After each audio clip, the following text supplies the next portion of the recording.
C'était évident, je l'avais prédit, mais encore une fois, le Ghana s'est fait humilier devant les yeux de tout le continent. Incapable de gagner un match, la sélection a détruit les espoirs de rédemption de ses supporters, ressort encore une fois par la petite porte et termine une campagne assez honteuse dans une année déjà difficile. Dans cette magnifique CAN de l'hospitalité, le Ghana n'a toujours pas montré son bon visage et c'est un nouvel échec qui commence à faire beaucoup. Bloqué à nouveau dans les poules depuis 3 compétitions, la fédération ghanéenne a décidé de recourir à la même technique qui n'avait pas marché les 5 dernières années, c'est-à-dire virer son sélectionneur pour tenter de relancer une dynamique. Une technique digne des plus grands comme le FC Nantes et qui ne portera évidemment pas ses fruits, c'est évident, mais qui est tout de même compréhensible. Alors que Chris Hughton avait pris la suite d'Otto Addo, il n'a jamais réussi à implanter une idée, une tactique ou même réussi à nous faire comprendre ce qu'il voulait faire avec la sélection. Incapable de créer quelque chose, incapable d'obtenir des résultats, si ce n'est contre les nations les plus faibles du continent, bravo pour la victoire face au Libéria. Chris aura raté son passage en tant que sélectionneur et si le contexte et les pressions extérieures n'auront pas aidé, on se souviendra bien plus de son excellent travail en coulisses, notamment avec les binationaux. La situation du football ghanéen est critique. Entre les interférences des dirigeants, des hommes politiques ou bien même des anciens de la sélection, tu sens que les problèmes gangrènent une équipe qui, sur le papier, fait partie des meilleurs du continent. Après autant de vidéos sur le sujet, tu commences à comprendre qu'une vraie petite génération de joueurs intéressante est en train d'éclore, et on en a vu certains lors des 3 matchs joués. Avec les blessures de Kamaldeen Sulemana, Kofi Kéré et Thomas Partey, la sélection avait besoin d'être renforcée, et comme je l'avais dit, tu avais des solutions à disposition. Pourtant, comme deviné par moi-même, Hughton a continué avec ses joueurs. Il a continué à faire confiance à son milieu sans âme, sans créateur, et résultat des comptes, il se retrouve viré. Par chance, une éclaircie vient sauver son bilan avec Majid Ashimeru qui a pu gratter une place, mais diminuer puisqu'il revenait de blessure, et finira la compétition en ayant empiré son état. Il aura été le meilleur milieu, le joueur qui a le plus brillé de la compétition, mais malheureusement il n'a pas aidé les problèmes toujours présents depuis bientôt 5 années consécutives. En 3 matchs de poule, le Ghana n'en a gagné aucun,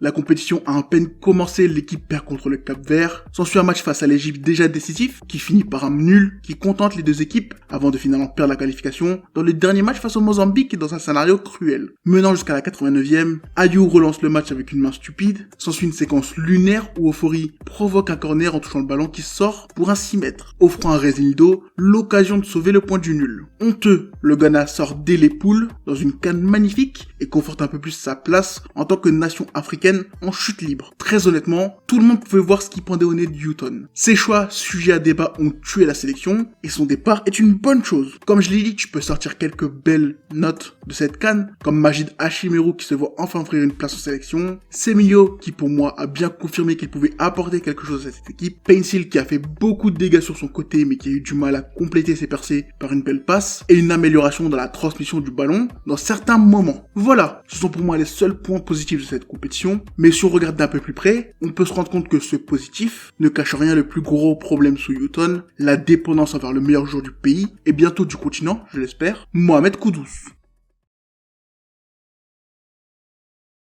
Depuis quelque temps, le statut de Mohamed Kudus est en pleine évolution. Avec ses performances en Europe, son match contre Liverpool et la montée en puissance à l'Ajax, il a convaincu quelques clubs, dont West Ham, qui a décidé de miser sur lui, permettant d'augmenter encore sa popularité, sa visibilité. Son passage réussi chez les Hammers, couplé à une belle Coupe du Monde, en font aujourd'hui la tête d'affiche de ce Ghana. Au pays, il est une idole, un représentant de la culture de son pays, l'exemple à suivre pour tous les jeunes de White to Dream, et le leader offensif en sélection. Sous Otto Addo, il avait porté l'équipe à la Coupe du Monde, il avait mis un doublé contre la Corée qui avait offert la seule victoire de la compétition et personnellement, je trouvais qu'il continuait à monter en puissance. Depuis le début de saison, on a vu un Kudus encore plus polyvalent, un Kudus capable de jouer partout en attaque, surtout capable de tout faire, que ce soit prendre la profondeur, gagner des mètres balle au pied, créer par la passe ou bien marquer. Un joueur avec une palette très complète, avec des caractéristiques physiques affolantes et qui a rajouté à son arsenal une capacité à finir pied droit, le rendant absolument imprévisible pour ses adversaires. Lui qui va sur ses 24 ans et pour moi aujourd'hui l'un des meilleurs joueurs africains en Europe, l'un des meilleurs joueurs de Première Ligue, en même pas une saison, et son seul point noir, en dehors de sa mauvaise lecture de jeu lorsqu'il est en pointe, c'est son palmarès, ses résultats en sélection. Sous Hughton, Kudus est devenu la clé de la victoire. À chaque match, il fallait que ce soit lui qui trouve la passe, passe, le dribble qui fait gagner des mètres et qui permettront à l'équipe de passer le milieu de terrain. Et très souvent son travail finissait dans les pieds d'un joueur incapable d'en profiter, genre Iñaki Williams. Que ce soit par la passe, le tir ou simplement en provoquant des fautes pour que les frères Ayew prennent les pénaux, Kudus a tout fait pour qualifier la nation en Coupe d'Afrique. La CAN arrivant, on sentait qu'il commençait à pêcher physiquement, qu'il fallait lui laisser un peu de temps, et c'est ce que fera Houghton. Absent au premier match, le Ghana se fera détruire par le Cap-Vert, encaissant un but mérité à la fin du match, qui réduiront à néant les performances excellentes de Djikou et Hachimero. Un premier match qui met en lumière les problèmes défensifs, les problèmes à la construction et l'absence d'un milieu cohérent. Second match, Kudus force son retour, toujours diminué comme son adversaire, il commence la rencontre, et tout de suite on sent la différence. Avec son dynamisme, sa volonté de toujours avancer et ses combinaisons, l'équipe est un peu plus fluide. Et encore une fois, c'est lui qui marque la rencontre de son empreinte d'un doublé, offrant un match nul important dans une confrontation où l'équipe prendra 2 buts suite à de très nombreuses erreurs individuelles. Le Ghana est mauvais, il n'est pas solide, mais Kudus est la lueur d'espoir, et ce nul permet de croire à une qualification en cas de victoire contre le Mozambique. Dans une rencontre décisive où l'équipe se fait éteindre, dominer et coule petit à petit, les 2 pénaltys viennent mettre le Ghana en position plus que favorable. Toujours dominé, Kudus sort avec la fierté du devoir accompli. Avec ce résultat, son pays est qualifié, mais bien évidemment, les choses ne se passent pas comme prévu. Dans un scénario digne d'un film hollywoodien, le Mozambique réussit à obtenir un penalty, puis provoque une erreur d'un gardien pour marquer sur corner. Un coup de massue qui assomme tous les supporters. Kudus, élu homme du match, sera totalement déboussolé. Son équipe a réussi l'exploit de perdre ses 2 buts d'avance, et donc de perdre la qualification en phase éliminatoire. Mentalement, tu sentais une certaine fébrilité, et elle aura eu raison d'une équipe qui joue de base assez mal, qui n'avait aucune certitude, si ce n'est dans ses capacités individuelles.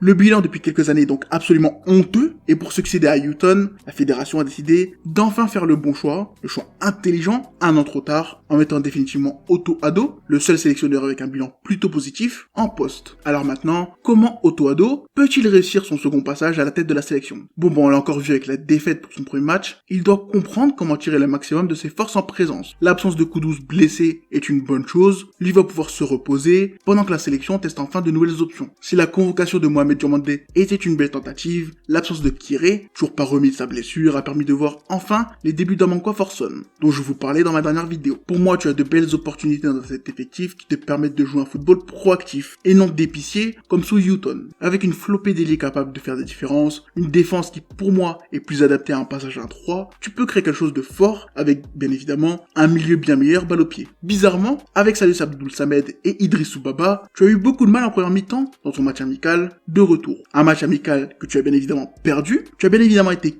peu capable de construire avant la seconde mi-temps. Pour moi, c'est un problème tactique, autant qu'un problème de choix de joueur. J'ai trouvé d'ailleurs Baba bien plus à l'aise balle au pied qu'à l'accoutumée, mais Samed est toujours dos au jeu, incapable de se retourner ou même de créer quelque chose par son mouvement. En soi, tu dois prendre des risques, arrêter avec ton double pivot d'enfant de 4 ans, et enfin m'offrir un job dans le staff. Enfin, je veux dire, enfin faire confiance à tes milieux, qui eux, sont capables de faire des différences, ou même de créer balle au pied. Idéalement, Kudus doit venir compléter un collectif intéressant, et non être ton seul joueur capable d'éclairer ton jeu. Cet hiver, on l'a vu, les plus belles équipes de la compétition ont été loin, pendant que les autres, en reposant sur des individualités sans contexte, ont été rapidement éliminés, comme l'Algérie par exemple. Ça fait mal? Otto Addo a profité de ce rassemblement pour faire un état des lieux, pour comprendre le contexte, et je pense que l'équipe ne peut qu'être meilleure à partir de ce moment. La défaite contre le Nigeria dans le Derby Wolof fait mal, mais permet à tout le monde d'ouvrir les yeux, définitivement, sur les problèmes qui gangrènent cette sélection depuis 5 ans. Chaque vidéo, je me répète, mais le potentiel est encore trop peu exploité, et tu as encore des solutions que tu n'as pas tenté d'appeler, qui pourtant les mériteraient. Les prochaines échéances seront déjà vitales, tu vas jouer gros puisque tu vas devoir te qualifier pour la Coupe du Monde aux États-Unis, et tu es mal parti avec une défaite contre les Comores, qui montent bien en puissance. Dans tout ça, tu as sûrement quelques problèmes à régler avec la fédération, un duo de capitaines qui ne sont pour moi plus sélectionnables d'ici la prochaine année, et dont il va falloir réussir à couper les ponts à un moment. Pour l'instant, je trouve que les nouveaux ont trop souvent été mal intégrés en termes de temps de jeu, mais j'espère que le premier pas fait avec Forson sera continué avec d'autres. Le Ghana est prometteur, et il serait enfin temps de voir quelque chose de plus cohérent que la blouse qui nous est servie depuis des années. Le staff a aussi changé, donc on devrait enfin avoir un gardien de but performant dans les cages. Wallacott et Atizigi n'ont rien à faire derrière Ofori dans la sélection au poste, et ce premier match permet de remettre un peu d'ordre aussi à ce poste qui au final t'aura coûté très cher durant la CAN. Voilà, c'est tout ce que j'avais à dire pour le moment. Une petite vidéo chill pour se remettre dans le bain avant les grosses échéances. J'espère que vous aurez apprécié, et j'espère que le Ghana me contactera à un moment, vu le nombre de vidéos que j'ai fait sur cette sélection.